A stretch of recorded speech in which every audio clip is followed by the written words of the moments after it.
Siempre decían que tenía suerte. Sin marido, sin hijos, sin nadie que me tirara de la manga, pidiéndome comida, dinero o atención. Solo paz. Así le gustaba decirlo a mi madre Elaine. Judith tiene suerte, decía radiante desde el otro lado de la mesa. Tiene su propia casa, su trabajo. Nada la ata. Debe ser genial. Sonreiría. No porque fuera agradable, sino porque nadie quería oír lo contrario. Mi hermana Melissa. Bueno, Melissa era la más radiante.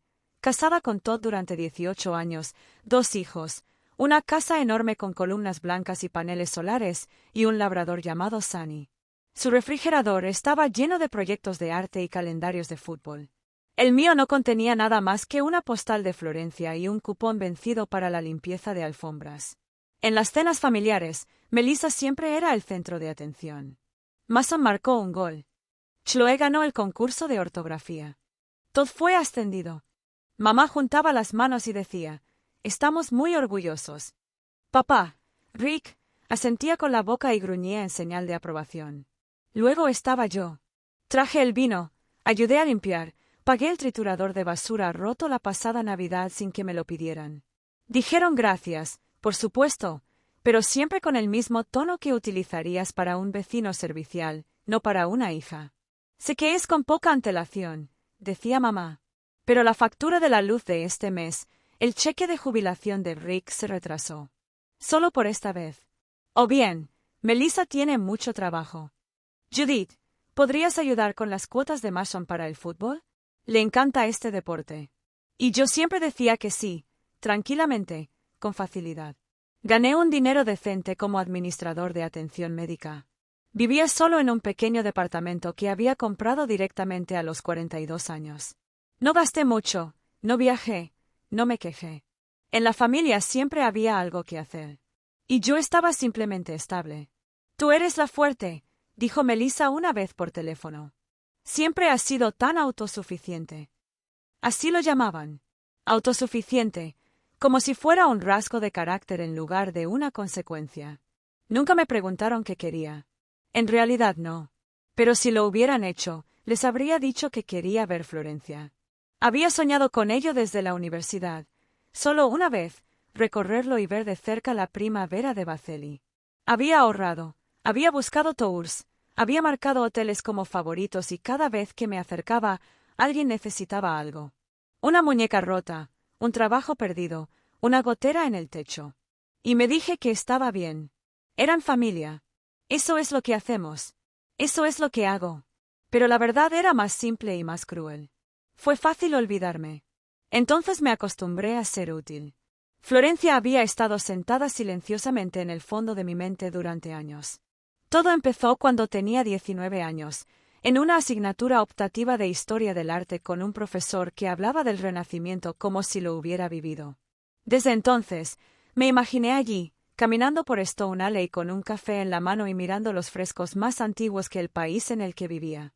Me dije que iría por 30, luego por 35. Luego dejé de asignar números. Siempre había algo. Papá necesitaba un nuevo calentador de agua. El sótano de Melissa se inundó. Chloe necesitaba tutoría para sus exámenes finales de matemáticas. Y de alguna manera, eso significó que envié un cheque. Iré el año que viene, decía, doblando el folleto de papel y guardándolo en el mismo cajón donde guardaba mi pasaporte. Pero esta vez, no lo dije. Acabo de reservarlo. Viaje de ida y vuelta a Florencia, 11 días en solitario. No se lo comenté a nadie. No porque me estuviera escondiendo, sino porque no quería que lo cuestionaran, que lo reutilizaran o que lo desviaran. Era mío. Unos días antes de la partida, mamá llamó. Su voz sonaba alegre de esa manera. Eso significaba que quería algo. «Hola, cariño. ¿Te importaría hacerme un favor rápido?»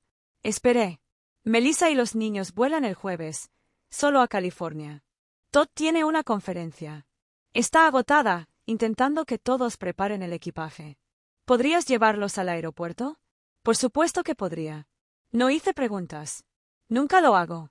Pero había algo en la palabra conferencia que no coincidía con el entusiasmo que escuché en la voz de Melissa cuando pasé esa mañana a recogerlos. Chloe llevaba chanclas y un collar de flores de espuma. Mason tenía un sombrero de pescador y gafas de sol 3 tallas más grandes que él. Todd parecía quemado por el sol incluso antes de salir del camino de entrada.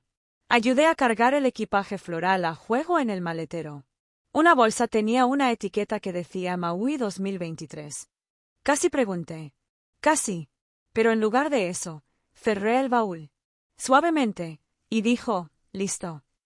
Melissa me dio un beso rápido al aire, distraídamente, le dio las gracias a Judith antes de entrar corriendo con los niños. Todd la siguió sin mirar atrás. Me quedé allí un momento, con las palmas en el volante, preguntándome cuándo me convertiría en el aparcacoches de la familia. Luego lo ignoré. Tenía que tomar mi propio avión mañana. Por una vez, no tenía que quedarme. La mañana de mi vuelo, llegué al aeropuerto 2 horas antes, tal como me indicó la aplicación. Apreté el pasaporte y la tarjeta de embarque como si alguien me los fuera a quitar. No estaba nervioso, no exactamente, simplemente no estaba acostumbrado a hacer algo solo para mí. Me quedé en la fila de clase turista, observando el bullicio de los viajeros con maletas con ruedas y almohadas para el cuello. Mi vuelo a Florencia tenía una breve escala en Seattle, y desde allí, un largo tramo sobre el océano. No me importó. Había traído un libro que nunca terminé. Tenía asientos de ventanilla con ambas piernas. Era suficiente. Y entonces oí mi nombre. No lo pronuncié directamente, sino con una voz que conocía demasiado bien. Chloe, deja de abrir la cremallera de tu equipaje de mano. Ni siquiera hemos pasado el control de seguridad. Melissa. Giré la cabeza lentamente. Allí estaban, Melissa, Todd, los niños y mis padres. Elaine estaba al frente de la fila de embarque prioritario, charlando con el asistente como si fuera la dueña de la terminal. Rick se apoyaba en el asa de un elegante equipaje de mano negro. Todd le ajustó las gafas de sol a Mason mientras Melissa se agachaba para arreglarle la sandalia a Chloe. Todos llevaban las mismas camisas azul claro con pequeñas palmeras bordadas cerca del cuello. Conjuntos iguales. Primera clase. Por un segundo, pensé que quizá me los había imaginado, que quizá tenía jet lag incluso antes de volar. Pero entonces oí reír a mi madre. Todavía me siento mal por no haber podido llevar a Judith, dijo, sacudiendo la cabeza como si estuviera de luto por una vaga decepción. Melissa no se inmutó. Ay, por favor, dijo, poniendo los ojos en blanco. No habría encajado. Ambos rieron. Esa risa no parecía malvada, sino espontánea, como si yo nunca hubiera participado en la broma, como si fuera una nota al pie en la historia de alguien más. Me volví hacia la fila de clase turista y respiré hondo. La mujer detrás de mí rebuscaba chicle en su bolso. Un niño pequeño me pateaba la pantorrilla con sus diminutos crocs. El aire olía a café y aire reciclado. No dije nada. Ni a ellos. Ni a nadie. Apenas subí a mi vuelo cuando llamaron a mi grupo. Me senté en la 24A y me quedé mirando el respaldo del asiento de delante durante casi todo el ascenso. No me vieron, y no les habría importado si lo hubieran hecho. Pero los vi, y algo silencioso pero seguro cambió en mí. No les escribí desde Florence. Ni una sola vez. Normalmente, era yo quien se preocupaba. ¿Le fue bien al partido de Mason? ¿Cómo está la rodilla de mamá? ¿Necesito pedir más medicamentos para el corazón para papá? Pero esta vez, nada. Y me sentí limpio. Florencia era todo lo que había imaginado, y nada de lo que esperaba. Las calles olían a café expreso y piedra. Caminé hasta que me dolieron los pies, y luego seguí caminando. Me paré frente a la primavera de Botticelli y sentí el escozor de las lágrimas, no porque fuera hermosa, sino porque por fin me había permitido estar en la habitación con ella. Debería haber sido feliz. Y la mayor parte del tiempo, lo era. Pero cada noche, cuando el cielo se tornaba índigo y las campanas resonaban en los tejados, me sentaba en el pequeño balcón de mi habitación de hotel con una copa de vino, observando el destello de la ciudad y volviendo a escuchar la voz de Melissa. No habría encajado. Ni enfadada, ni cruel, simplemente sin esfuerzo. Eso fue lo que me quedó. No fue el dinero.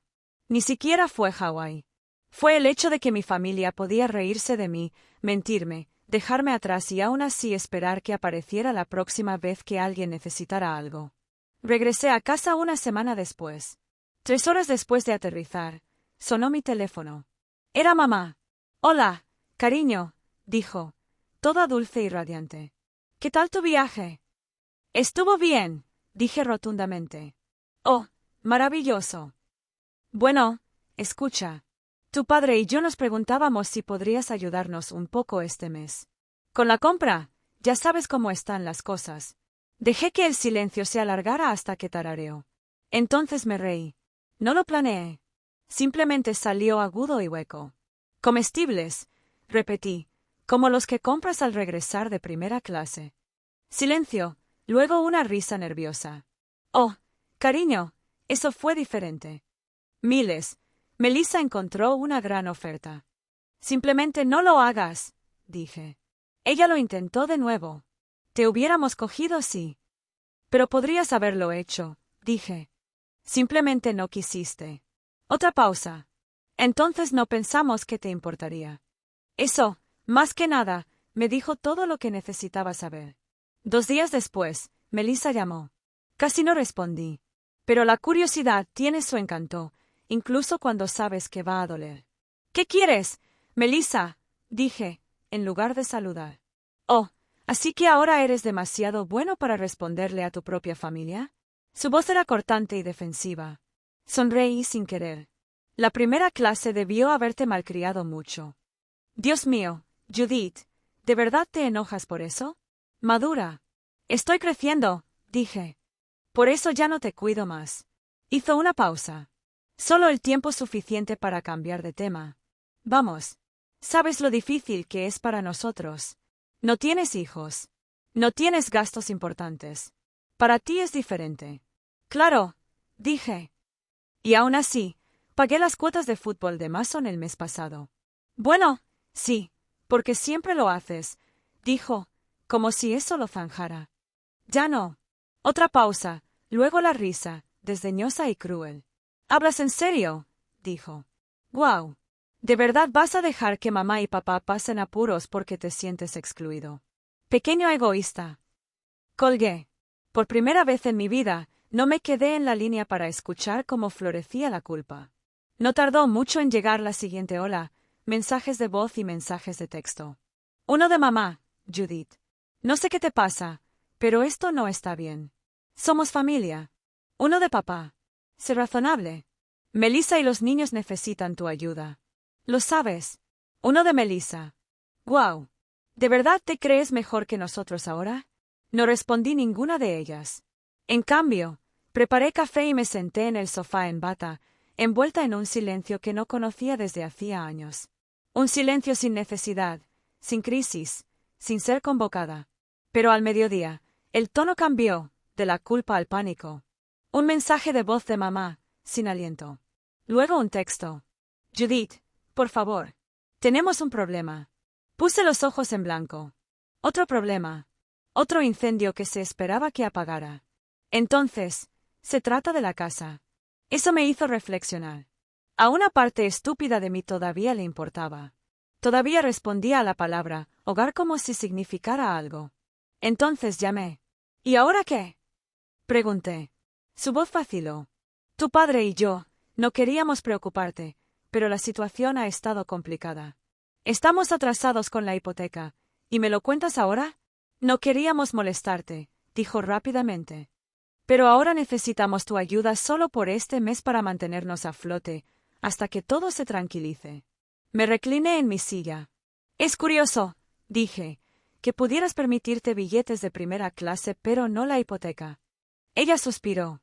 No fue así. Fue exactamente así. Le dije, no te lo pensaste 2 veces antes de gastar dinero en los hijos de Melissa. Pero cuando se trata de tu propia hija, no queda nada. Eso no es justo, espetó ella. No entiendes lo que es criar una familia. Tienes razón, dije, porque en lugar de tener el mío, estaba demasiado ocupada cuidando el tuyo. Ella se quedó en silencio.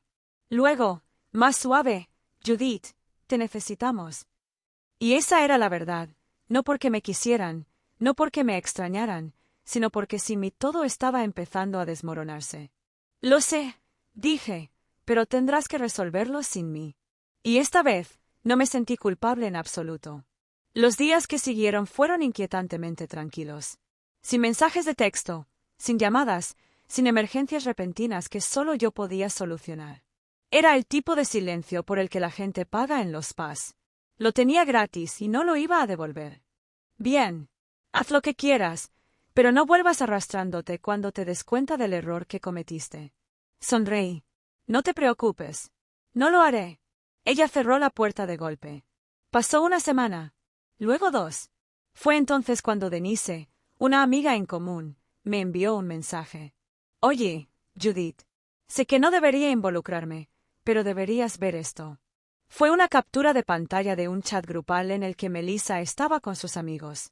Judith es una tonta. Solo nos ve sufrir como si lo mereciéramos. No le importa a nadie más que ella misma. Tuve que vaciar mis ahorros solo para mantener a mamá y papá a flote. ¿Y adivina qué? Siguen ahogándose. No podemos seguir haciendo esto. Y Todd está furioso. Dice que es culpa de ellos por confiar en Judith desde el principio. Leí los mensajes 2 veces, no porque no los creyera, sino porque una parte de mí todavía esperaba haber malinterpretado el tono. Pero allí estaba. No les dolía porque los abandoné. Estaban sufriendo porque ya no podían usarme. La llamada llegó una semana después. Número desconocido. Casi lo dejo sonar.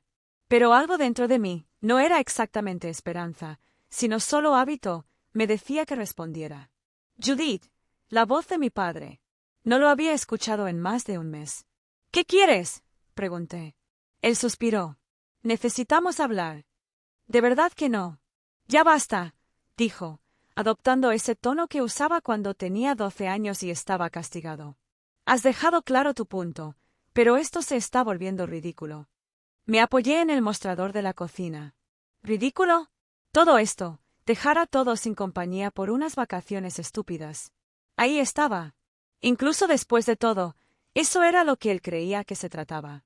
No se trata de Maui, dije en voz baja. Se trata de los años que pasé sacrificándome por una familia que nunca lo apreció. Eso no es cierto. Entonces, ¿por qué no me invitaron? Pregunté. ¿Por qué me dejaron atrás sin siquiera conversar? Él no respondió. Después de una pausa, lo intentó de nuevo. Mira, tu madre ha estado llorando por esto. Solo quiere que todo vuelva a la normalidad. Yo también, dije. Pero tu versión de normalidad es que yo firme cheques y agradezca las muestras de afecto. ¿No es eso? Entonces, ¿por qué me llamas ahora? Pregunté. ¿Por qué no llamaste la semana pasada ni la anterior? ¿Por qué siempre es cuando necesitas algo? Otra larga pausa. No sé qué quieres de nosotros, Judith. Nada, dije. Ese es el punto. Exhaló con fuerza. Melissa está pasando apuros. Todd habla de vender la casa. Los niños no entienden lo que está pasando. No es mi problema. Sea razonable. Lo soy, dije con calma. Por primera vez en mi vida, estoy siendo completamente razonable. Silencio. Entonces su voz se volvió fría. Así que ya está. Simplemente te marchas. Ni siquiera me inmuté. Tú te alejaste primero, dije. En el aeropuerto, ¿recuerdas? Él colgó. Esa fue la última vez que escuché algo de mi padre. No los bloqueé de inmediato. Por un rato, simplemente dejé que el silencio se prolongara. Sin respuestas. Sin reenvío de correo. Solo espacio. Y lo llenaron de pánico, luego de culpa, luego de su propio silencio. Pasó un mes. Un vecino me dijo que Melissa y Todd vendieron su casa y se mudaron a una más pequeña al otro lado de la ciudad. Mamá y papá también redujeron su tamaño, dejaron la gran casa colonial por una de una habitación cerca de la autopista. Ninguno de ellos volvió a llamar. No porque hicieron las paces, sino porque finalmente se dieron cuenta de que lo decía en serio. No envié flores. No envié cheques. No envié explicaciones. En lugar de eso, compré un sofá nuevo. Pinté mi cocina de amarillo. Me inscribí en una clase de cerámica los jueves y pasé largas tardes moldeando arcilla para crear cosas que mantuvieran su forma. Fui a Japón en primavera. Aprendí a pedir café en 3 dialectos. Hablé solo cuando tenía ganas. Mi sueldo se fue en libros, en buenas sábanas, en largas caminatas por ciudades que jamás habían oído hablar de mí. Y ni una sola vez, me sentí culpable por gastar mi propio dinero en mi propia vida. No les debía mi éxito. No les debía mi tiempo. Y no les debía perdón. Nunca se disculparon. Nunca siquiera me preguntaron por qué dejé de responder. Quizás lo sabían. Si alguna vez te fuiste sin decir una palabra, solo para ver si alguien se daba cuenta, no estás solo.